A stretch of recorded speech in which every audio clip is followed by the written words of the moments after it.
ang natutunan ko is understand the client's problem first. And then, during the interview, doesn't matter kung agency owner ka, kung employed ka, always ask. The real work starts when there's no motivation. I show up even though sobrang pagod ko na. I show up even may sakit. I show up. I always show up. Kahit maliit na progress, I show up. All right, Polly, it's great to have you in here in this call, and I very appreciate it na you accepted this na ma-interview ka today. How are you? Great.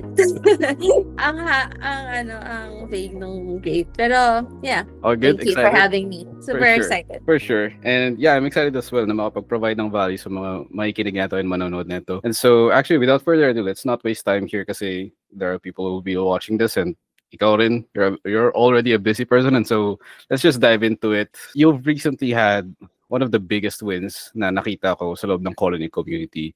And without spoiling the full story, can you tell us how life feels right now compared to, months ago? Okay, yung life muna now ha. I would say the best word to describe my life now, it's overwhelming, but also full of blessings. Parang nasa momentum nung kung ano lang yung gusto ko months before.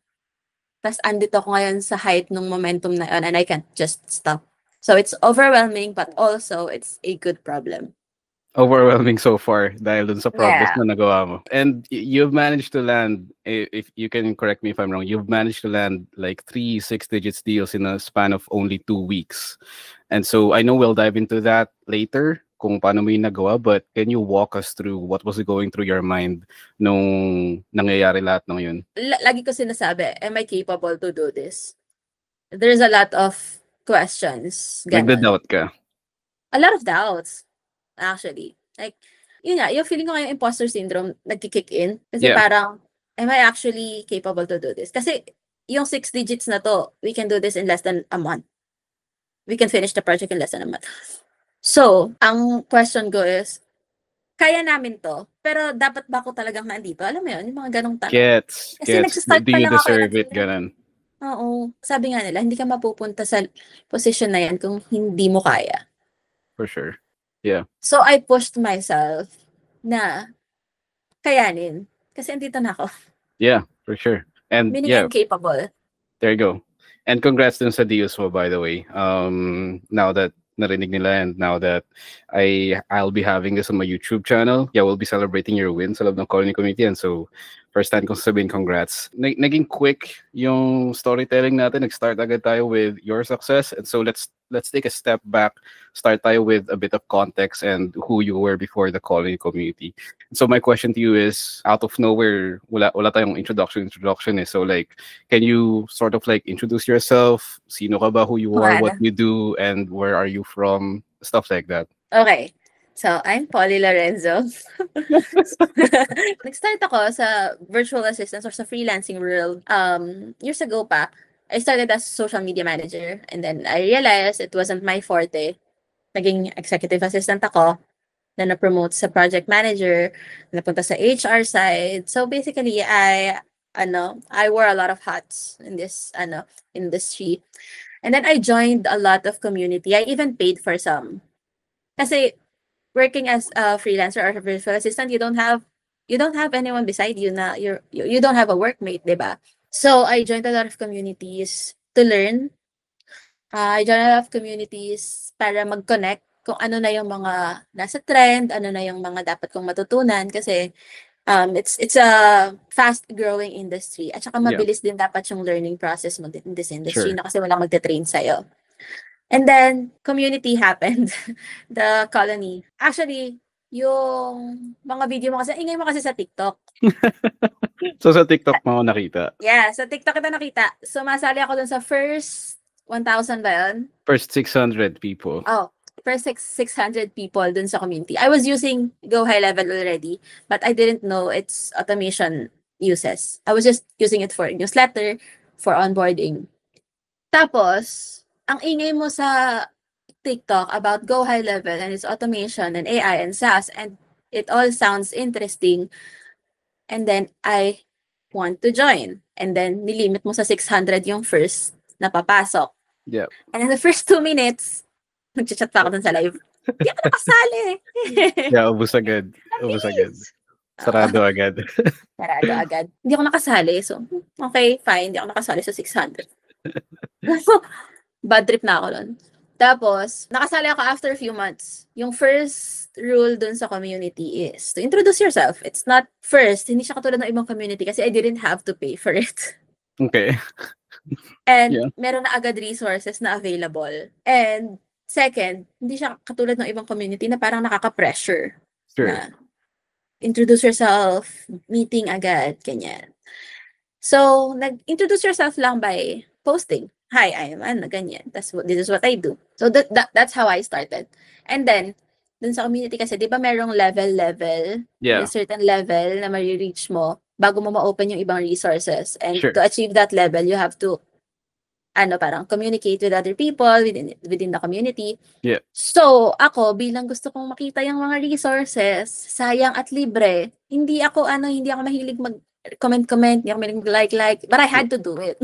Kasi kailangan ko yung resources. Yeah. So, nag-network ako. Nag-network yung mga mga people inside the community, the colony. Tapos tumaas yung level, pinapanood ko yung mga videos, and then nagkaroon ka ng Operation 90.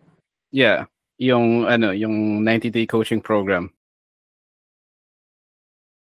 Yes, 90-day coaching program. Every 2 weeks yung coaching session. Yeah. Sabi ko, sayang to kung hindi ko to i-avail. Tapos mag-a-avail ako ng Go High Level, investment ko sa sarili ko.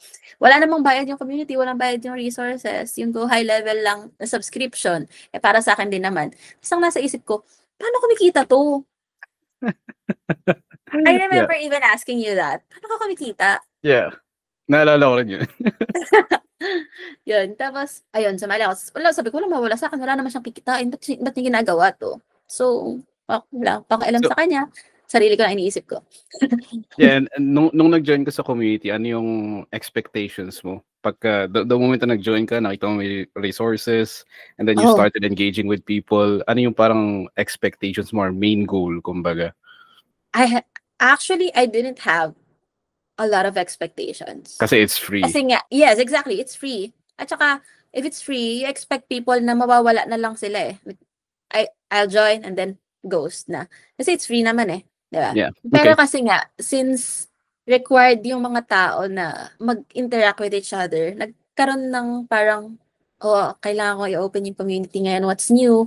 I need to ganyan. May mga tanong doon na sinasagot ko, may mga question din akong pinopost doon na sinasagot din ako, which is really nice. So would you say yung feature na yun yung nag-stood out the most sa loob ng colony community? Definitely. Yeah, definitely. Kasi kung walang ganon, hindi ako mag-interact with other people. And yung interaction na yun, naging malaking factor yun para mag-network. Kasi it's important to network. Okay, yeah. Moving forward, let's talk about the resources naman. Was there any specific module or courses in there sa loob ng colony community that made you have one of those eureka moments or yung, may bago akong na-gets, try ko to. Something like that. Actually, before I joined the community, marami na akong pinapanood na YouTube videos about Go High Level. So parang meron ako knowledge as compared sa other pumapasok sa community na wala pang zero knowledge. Yeah. Zero knowledge talaga. Pero it's not a eureka moment actually. It's more of a, why is this person doing this? Bakit libre to? Bakit libre yung mga sunod-sunod na resources when I have to, sa YouTube kasi kalat sila eh. Yung mga free. Yeah. Tapos kung gusto mo ng structured, you have to pay for it. Yeah. And ang first question ko is, why is this person doing this? Why is it free? Gets. So, okay. And yeah, we also talked about earlier, sinabi mo sa akin na we've been through one-on-one sessions as well. And so my question to you is, ano yung parang biggest breakthrough mo or realizations while we're doing one-on-one calls?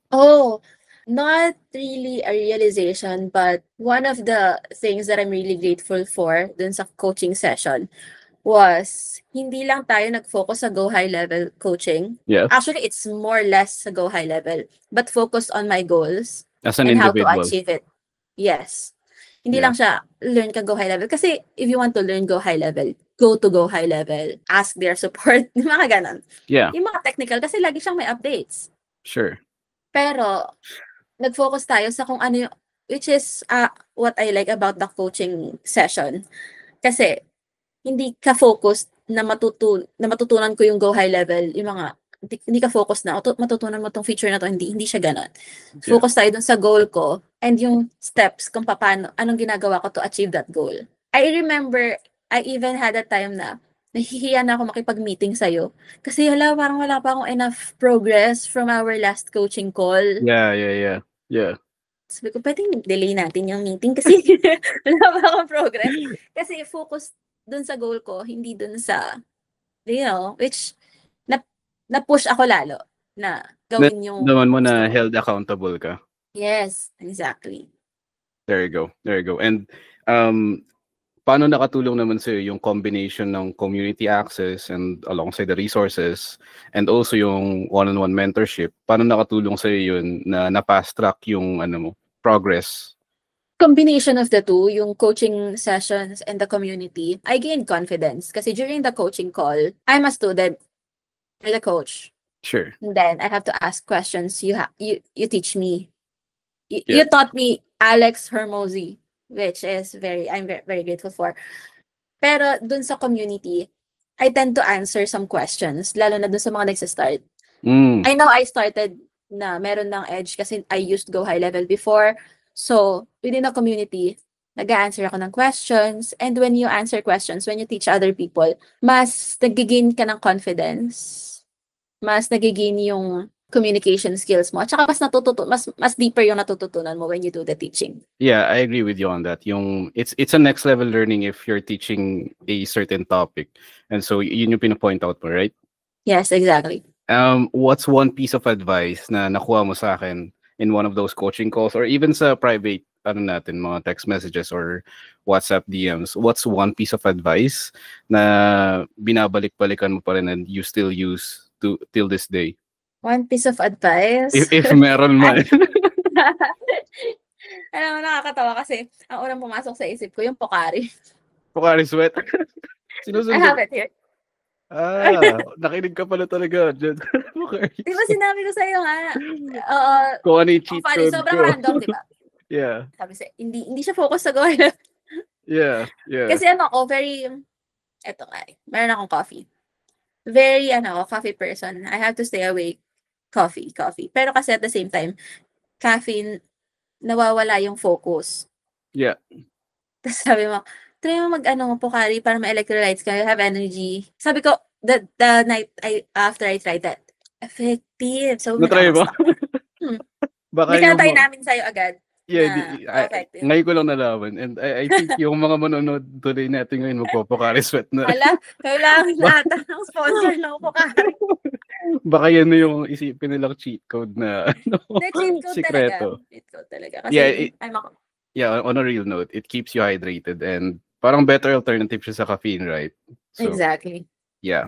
And my next question to you is, gaining access to the right information and gaining access to the right type of people, has it helped you simplify yung growth process in a way na nakatulong ba sa yung ma-reach yung certain level mo right now?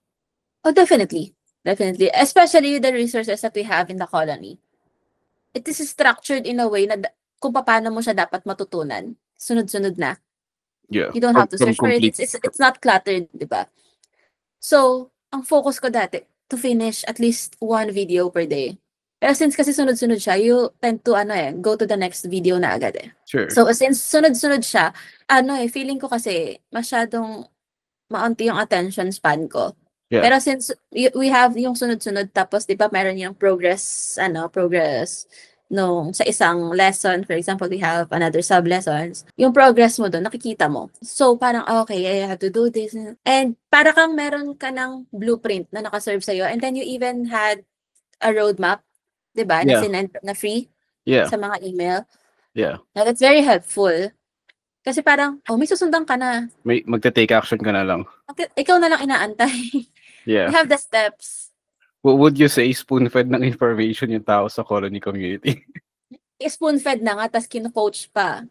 Considering yung weekly Q&A calls, Oo. Yeah. Tas meron pang, nagre-respond pa tayo sa mga questions sa community, di ba?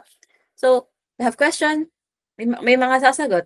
Pag pag general yung question sa weekly Q&A. So parang kung hindi mo pa siya ginagawa, ikaw na lang yung inaantay. Nandiyan na lahat sa'yo.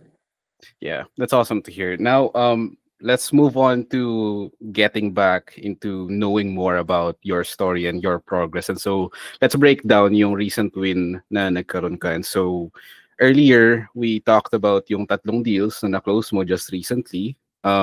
Gusto ko sana siya i-unpack. So, what exactly did you do differently that led you to this momentum? What did you do differently na parang nag-switch yung direction and all of a sudden things worked out? Oh, this one advice. Don't hard sell. Teach first. Teach first and then sell. When you say teach, does that sort of like does that mean sort of like provide value first? Yes, exactly. Provide value. Kasi, there's a lot of, there's a lot of people hard selling their services. Yeah. Our services, the services that we provide, it's not uncommon. So, malaki yung competition. So, ang natutunan ko is understand the client's problem first and then provide them the solution. You can even offer, yung mga value na hindi na, may term ka doon na ginagamit yung mga free na pinaprovide na with value sa kanila. You even taught me the lead magnet. Yeah, yung like providing value in a way na you're giving out something that other people charge for. Yes, Does that make sense? exactly. Yeah. Yun talaga. Tapos parang, kasi before, my thinking was, if I do this, you have to pay me. Even if super liit lang yung bagay, you have to pay me kasi it's a service that I provide. Pero since you thought that, mas malaki yung nakuha kong return. Yeah. Na magbibigay ka muna ng something na valuable dun sa business nila for free, and then yung return, sobrang laki. Ang laki din talaga ng difference talaga. So, yun talaga yung malaki natutunan ko dun. It's not specifically to automation, to go high level, but more on the sales side of things, I would say. Yeah, that makes sense. And would you say yung mga nagsa-start out ngayon sa Colony community alongside yung mga nagsa-start out sa go high level na skill set, would you say, since medyo magkaiba kasi kayo ng context, ikaw, you're more leaning towards having your own marketing agency, helping out businesses, most of the people inside of the Colony community, mga freelancers sila, they just want to work with clients one-on-one. They don't want a team. They don't want to build a team, kumbaga. So would you say magandang lead magnet na yung mga freelancers or mga service providers mag-offer ng free service muna? Yes. Yung pro bono na service na tinatawag? And not necessarily yung mga pro bono. Depende. Okay. There's a certain limit. Baka naman pinagawa ka ng buong website tapos pro bono. Gets. Siguro, i-reframe ko yung question. What if freelancer ka right now, you're starting from scratch, and gusto mong mag-start with a lead magnet, how would you do it? Oh, kung freelancer ako? Yeah. Not the entrepreneur version mo, kumbaga. I see. That's interesting. Diba, we talked about leading with value first and starting with a lead magnet. And so if we were to apply that sa current situation, hypothetically, let's say for example, start from scratch ka, how would you do it? Kung freelancer ako, ang una kong ipapakita, kung I'm applying for a job. Yeah. Kung I'm applying for a job, if I'm trying to be employed, ang una kong gagawin is to build something na sa akin, na ipapakita ko sa kanila. Kasi that means, parang, ito yung service ko, ginagawa ko sa sarili ko, kaya kong gawin sa'yo. And magpo-provide ka din sa kanila ng basic na, like, kunwari, during the interview, always ask. That doesn't matter kung agency owner ka, kung employed ka, that always ask kung ano yung current pain point ng business. And then from there, you can, during the interview, pwede mong masagot, or after the interview, pwede kang mag-email sa kanila na you mentioned, here's how I can help. Yeah. So that works even if you're on the business side of things or you are applying for an employment. Stand out ka na agad after the interview. Yeah, that makes sense. And I think maganda nga yung shinare mo kasi you start with identifying ano yung constraint by literally asking them kung ano yung nila yung constraint, and then building solutions from there. Mhm. Like nire-revolve mo dun sa current pain point nila. And Yes. so you're not just saying na kaya mo gawin yung certain features ng high level, but you're trying to Yes. solve an actual Yes. problem ng business, right? Yes. And kasi, marami kasi, nasa ano kasi ako ang tagal ko sa HR side. Ako yung nagsha-shortlist ng candidates, ako yung nagpo-post ng job post, ako yung nag-i-interview. Sobrang daming virtual assistant out there. Sending the same resume, sending the same cover letter na hindi nila kino-customize dun sa kung ano yung kailangan ng business. Kunwari, ako naghanap ako for this position. And then you won't even customize your resume or your cover letter. It's the most general one that you can use. Hindi na agad siya. That's number one. May AI naman. Ito yung job post. I-align mo dito yung cover letter ko or yung resume ko. Please do that. Just to make a simple effort. Yeah. Huwag kang mag-spam apply. Yeah. Kasi automatically, hindi ka na like, alam namin kapag general AI na make me a cover letter. Yeah. Create a cover letter. Pare-pareho yan. Pare-pareho kayo ng cover letter. Yeah. So automatically, as someone na nagsasort, hindi naman tinatanggal, pero kung pare-pareho yung makikita mo, syempre, titingin ka dun sa magsa-stand out na aligned talaga dun sa hinahanap ng business. So that's my one advice sa mga nag-apply. Yes. Kasi meron ka nga palang observation with people na nag-apply kasi you're actively looking for talents as well, right? That's why may na-recognize kang patterns with these people. That's our first common mistake na nakikita ko lalo sa mga starting. So, going back dun sa, yung 3 deals na pinag-uusapan natin kanina, what was like the mindset that you have that helped you close yung mga ganyang deals? Kasi we already talked about yung strategy behind that. You said start with a lead magnet and provide value first. Pero anong klaseng mindset yung meron ka? Kasi considering, it's for a lot of people, even I myself, maybe even for you na current situation mo, still there are stuff na we are uncertain, but then, you were brave enough to offer your offer, the 6-digit deal. And so what was the mindset behind all of that? Actually, Hormosis books really helped. You suggested Hormosis books, diba? Tapos nag-send ka pa ng audiobook, sorry. It really helped na ma-change yung mindset ko when it comes to dealing with clients or talking to clients. Siguro yung mindset na, kasi yung iba, in order to get the client, ilo-lowball nila yung self nila. Yeah. Para ma-close nila yung deal na yun. Yeah. You don't have to do that. Kasi, first of all, nandyan ka na, kausap ka na nila. Yeah. Meaning you're already capable at saka interested na sila sa service mo. They're halfway through signing the deal. Yeah. You have the upper hand. Kasi lagi akong, yes ma'am, yes sir. Kung ano yung gusto nila, kung ano yung rate nila.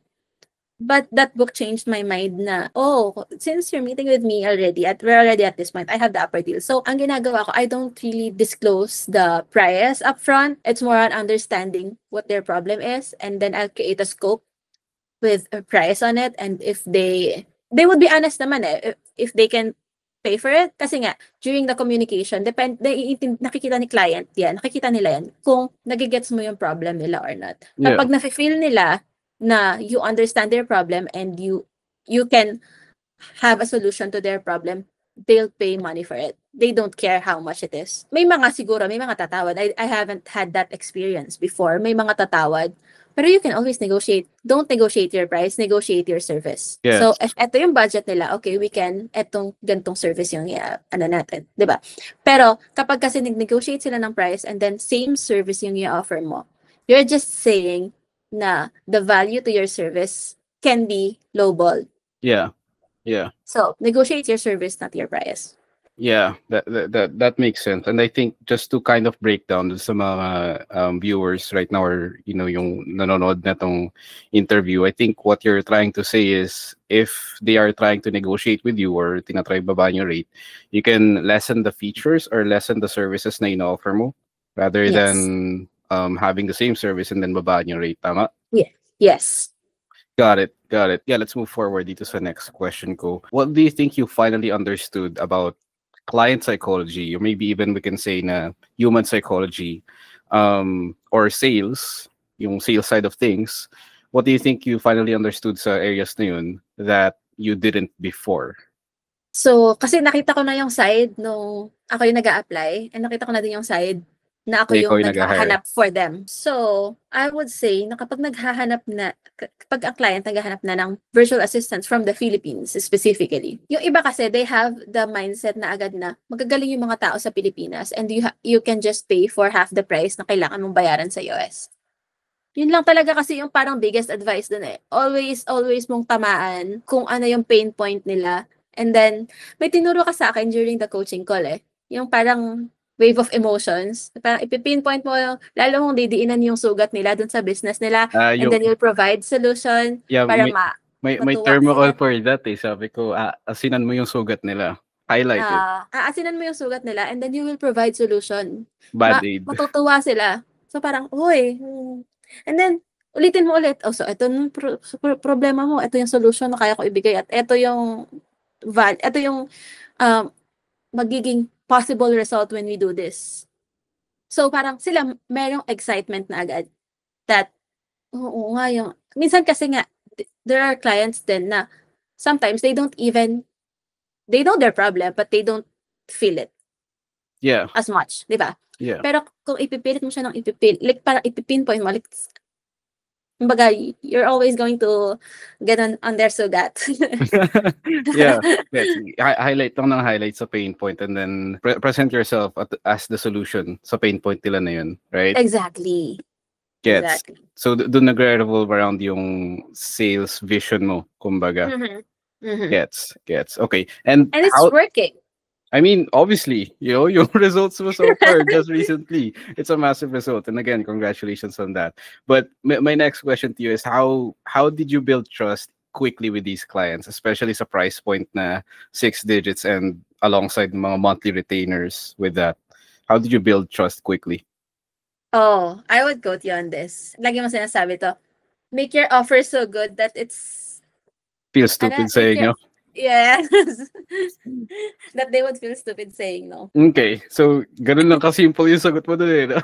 Exactly. I think that also applies sa lead magnet na sinasabi mo kanina. Make it something na it feels stupid saying no, right? Parang yung ginawa mo sa Colony. Di ba nga, tinatanong ko before sa'yo, bakit niya ginagawa to? Bakit mo ginagawa to? Paano ka kumikita dito? Then, na-realize ko, it's the right approach. Now, I'm saying the same thing. It all makes sense so, sa business standpoint and sa entrepreneur standpoint. Yeah. Anyway, so now na meron kang tatlong deals, okay, and you have to take care of these deals. What's your current focus when it comes to maintaining yung long-term partnership nyo?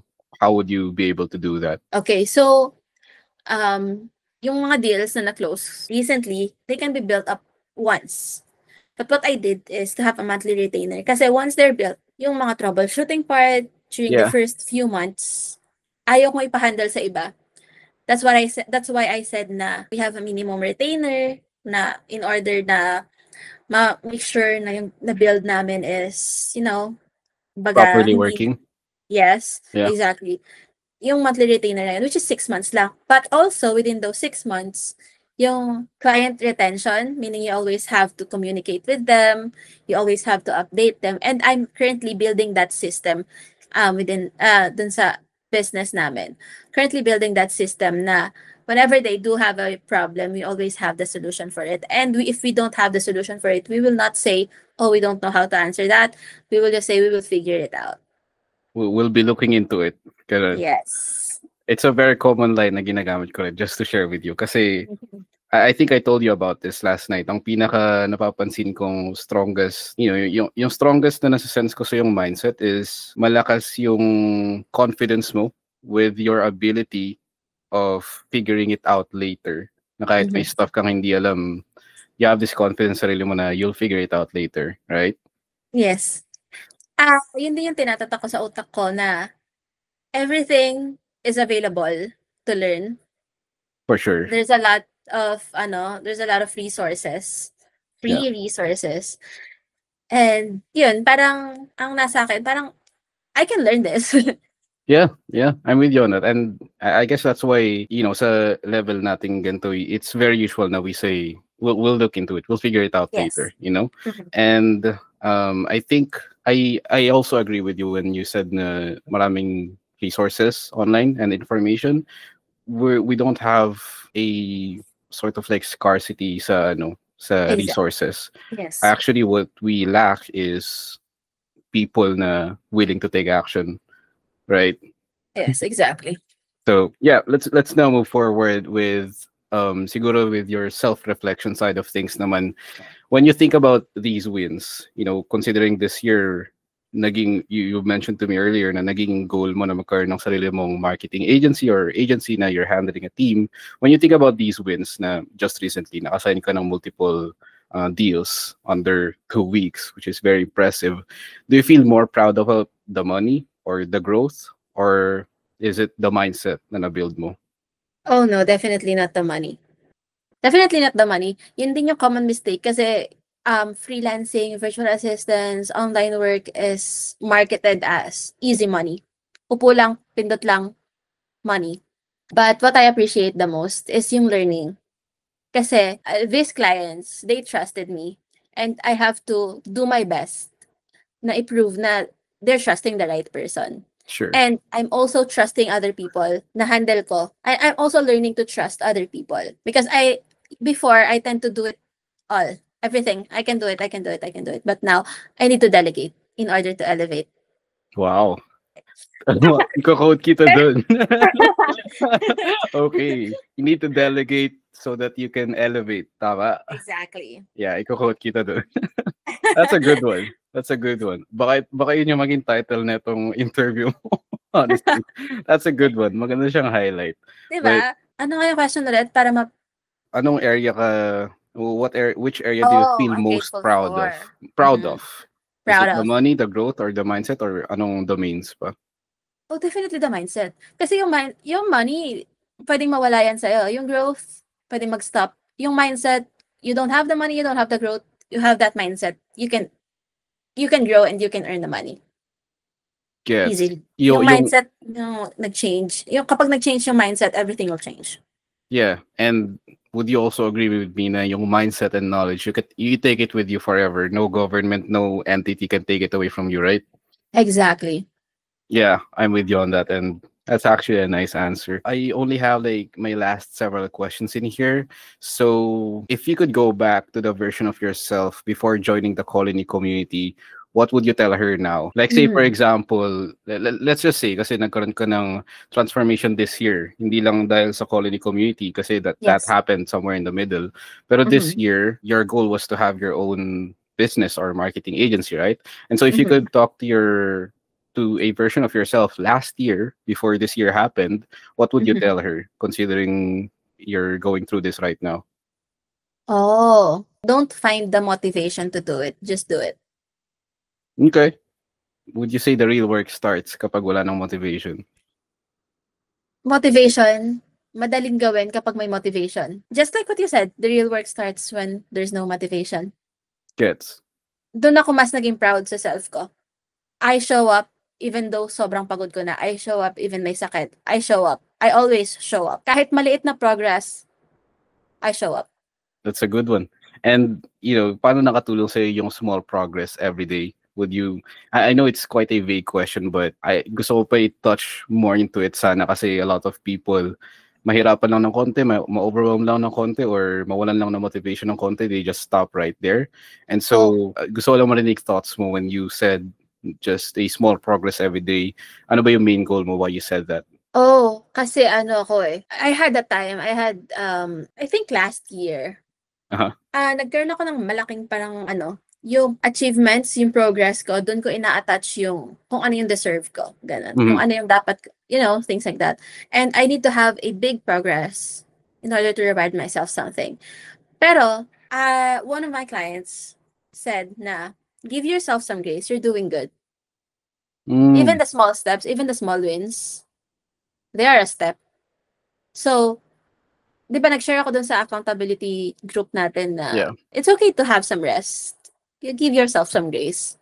You're working hard. But that doesn't mean you always have to rest, na always mo deserve mag-rest, di ba? For sure. Pero, wag mo ilalagay yung worth mo kung ano lang yung malaking progress or malaking wins mo. Kasi before, ganun yung mindset ko. So, yun. That's ko siguro iiwan yung na yan na yung small progress is also a progress. Gets, So, keep gets, going. gets. That's awesome. Before kasi tied down yung value ng sarili mo with the progress na Yes. ginagawa mo. Yun yung vision mo before. Yes. So now, nasa ganong mindset ka na give yourself some grace, right? Yes. And malayo pa ako sa kung ano yung goal ko, For sure. pero having this mindset for sure will do change a lot. Yeah, that's awesome to hear. So, what do you think separates the Colony community from other communities or other programs that you have seen before or you have joined before? Aside from the free resources. That's the most obvious one.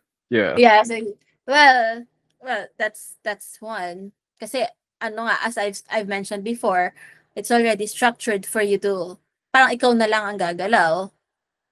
But also at the same time, marami kasing mga activity within the community para mag-interact ka with other people. Like kapag nag-interact ka with the same people who has the same goal, so like you're inside that environment, parang yun lang din yung focus ng mind mo. So hindi siya cluttered na, you know, punta ka dito, etong group of people na to, eto yung gagawin, eto yung group. So kapag andun ka inside the community and these people share the same goal, para kayong, alam mo yun, parang focused kayo kung saan kayo pupunta. So with that having that right environment, mas papalapit ka dun sa goal mo kasi parang napupush ka eh. Yeah. There's this common saying na if you want to go fast, go alone, and if you want to go far, go together. Would you agree with me on that? Definitely. And so going back dun sa main question, what's like the primary difference netong Colony community? Would you say yun yung engagement ng mga tao sa loob dun? They're very active. It's a very healthy one. Definitely, sobrang healthy. At saka parang since yun nga, parang 'di ba may feature tayo dun na in order to level up and gugustuhin mo mag-level up for the other resources to have, 'di ba? In Yeah. order to level up, you have to communicate, and in order to do that, you have to like other people's posts. May mga tao sa community na, hey, this is what I did. Look at my landing page. Yeah. What's your thought about it? You know, just have some comments and then this constructive criticism. Very healthy ng community. Everyone's giving honest opinions na hindi toxic, na hindi ka nila Sure. i-shame on what you're doing kasi pare-pareho kayong nagpupunta dun sa goal na yun, which Sure. I like so much. And I did a lot of comments dun sa mga yun, which kasi very kasi iba kakagawa ng landing page within a span of 1 week. Minsan yung iba nga one day na upuan, parang nakaka-proud, diba? They haven't done it before with the resources inside the community. They were able to do it, so nakaka-proud. Yeah, and I think a new feature doon na maybe hindi mo pa nakikita kasi obviously you're already busy with stuff on your plate. There's a new feature na may text channel for accountability.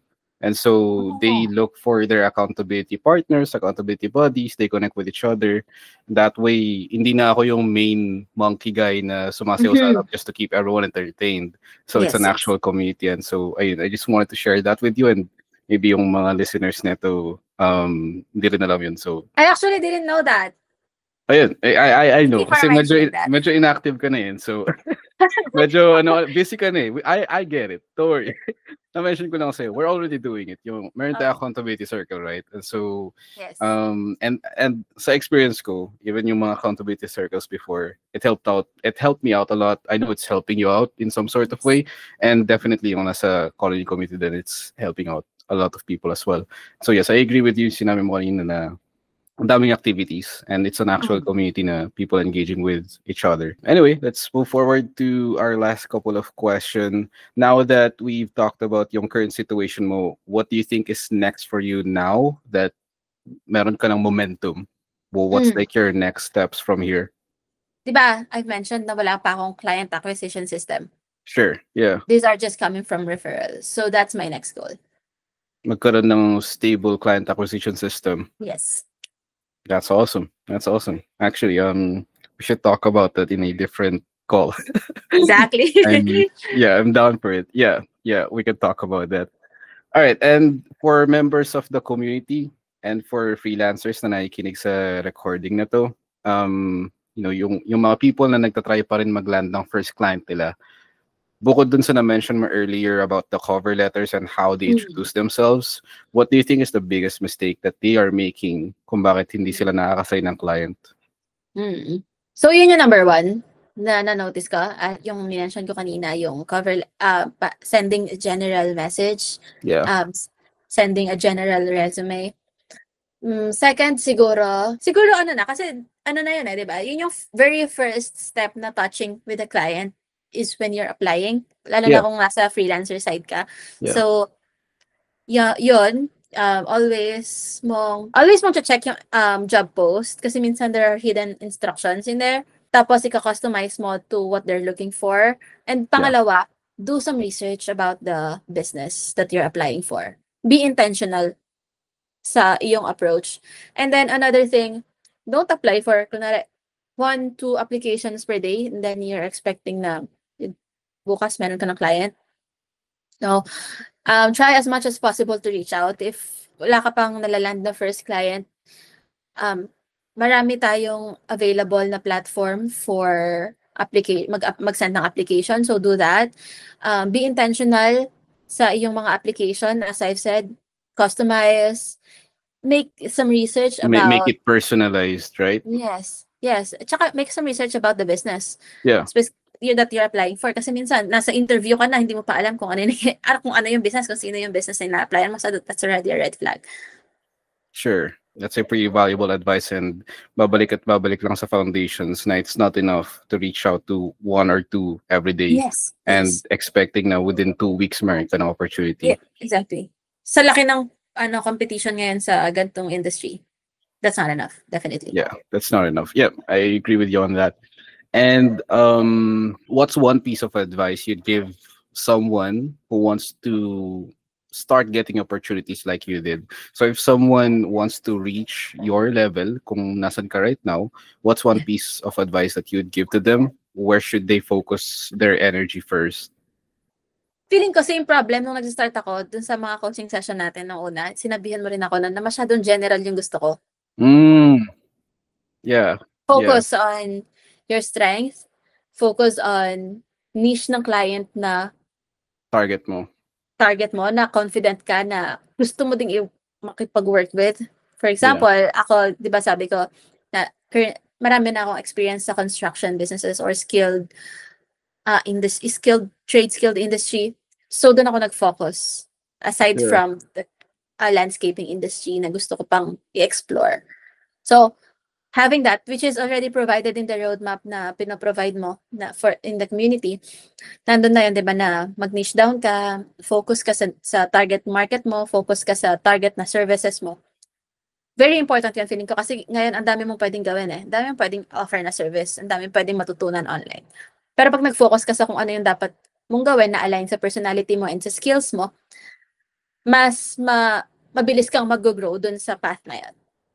Yeah. I think if they're aiming na makuha yung or ma-reach din yung certain level mo right now, that's for an agency, ano na kasi yun for a marketing agency standpoint na yan. And it's a logical advice na sabihin sa nila to niche down, have, only solve one problem. Yes. Only sell maybe one feature or one system within high level, and then only target a certain type of business owner, certain type of niche, kumbaga. And yeah, I think na-advise ko ngayon sa'yo early on, nung nakakwento mo sa akin yung mga balak mo. Although, yeah, for the other freelancers na gusto lang naman ng clients, just for the record na mga nanonood nito, for those na freelancers na gusto lang naman ng clients, ayaw ng marketing agency, it's still a good advice na hindi mo na mag-niche down kasi it would be tough for you. Yes. Pwede kang hindi mag-niche down sa client, pero mag-focus ka sa skill na papasukan mo. Like for example, kung social media manager, focus on that. Marami kasing mga clients ngayon na i-hire ka nila and then do these things. A lot of things na hindi na minsan related to that sa isa't isa. So, lalo na kung nagsa-start ka sa virtual assistant na industry, focus ka, kung gusto mong matuto, kung gusto mong ma-master ang isang bagay, focus ka dun sa isa muna. And then, grow ka into something bigger kapag ka confident ka na dun sa isa. Yeah, I think that's a good perspective kasi you can either focus on niching down with a certain target na business owners to aim for, or you can either narrow down yung expertise, yung primary Yes. expertise mo na as a service provider.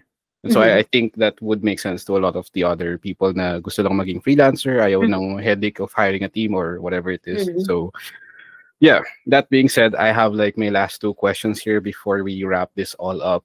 If someone joins the Colony community today, what kind of transformation do you believe is very possible for them? Definitely yung pagiging focused sa meron kang pina-provide na habit tracker, 'di ba? Yeah, yeah. That one is very helpful for me. And I'm also sharing that with other people na very helpful yung habit tracker na pina-provide dun sa community. Kasi kapag niloko mo yung paglalagay dun, niloloko mo lang yung sarili mo. And having that, pag nakikita mo yung progress mo, kasi minsan it's as small as doing 3K steps a day. Yeah. Those are small habits na in the long run, mayroong malaking result. Yeah. And having that, tapos having a structured resources, definitely magiging focused ka. So, yun yung malaking, ina-expect ko sa mga magjo-join ng community. Tapos, meron ka ng resources, meron ka ng habit tracker, meron ka ng community na pare-parehong focus dun sa isang goal. Definitely, mapupunta din sila dun sa path na yun. So it's more about focus sa kung Yes. paano, like Yes. being focused on the process of achieving the goal and not Yes. being distracted with multiple routes na Yes. pwede lang gawin, right? Yes. Got it. Got it. All right. And we're down to my last question. As a token of appreciation, I'd like you to pick between, yung hoodie na suot ko right now. And obviously, hindi itong suot ko. May iba pang binigay sa akin, yung high level. This cap, yung water bottle, it's not with me right now, but may tumbler din yung high level na binigay sa akin. I can give that to you if you want to. Or a t-shirt na almost identical to this one. Which one would you pick? I think you already know the answer to that. Yung hoodie, right? Exactly. So ito Yung hoodie. hoodie. There you go. So yeah, we'll have that sorted para masend ko sa ito in whatever way possible. Paano natin siya magagawa. Maybe to have a closing remark, maybe my final thoughts ka to everyone who's still listening up to the end of this interview. Final remarks or maybe one last piece of advice as they close this video and move on with their days. What do you want them to live with? Or ano yung gusto mong tumatak sa last day hop off this video? Oh, okay. So, napaisip tuloy ako. Yeah, it's just a simple closing remark. Don't worry. Ito na yung Okay, part so na ano lang. mag-iiwan ka ng motivational quote. Go ahead. Put me on this, okay, siguro marami dyan na maraming freelancers, maraming nagsistart, lahat ng nanonood nito definitely may goal. Yeah. And kung may goal ka, take action right now. Right here, right now. Yeah. Don't wait another second, don't wait another minute, just do it. And then just keep doing it. Talaga, yun lang talaga. Don't stop. Make sure na you're doing it with discipline, not with motivation. Yeah. So, babalik sa point kanina, the work starts when motivation is out, right? Yes. There we go. So yeah, I really appreciate having you here, Polly, and I am sure yung mga nakikinig neto would be leaving this video or like going on with their day na meron silang value nako for this one. And thank you so much. Again, congratulations. And yeah, we'll see you around the Colony community and hopefully makapag-share ka pa ito ng value. Alright? Sana hindi na masyadong busy kapag natapos ko na tong mga deals. Oh yeah, for sure. For sure. Punta ka sa Q&A calls whenever and then maybe makapag-share ka rin ng value. Anyway, that being said, this video has been fun doing with you, Polly. And yeah, like I said, I'll see you around and have a great rest of your evening or day or whatever, All right. Bye-bye. Thank you.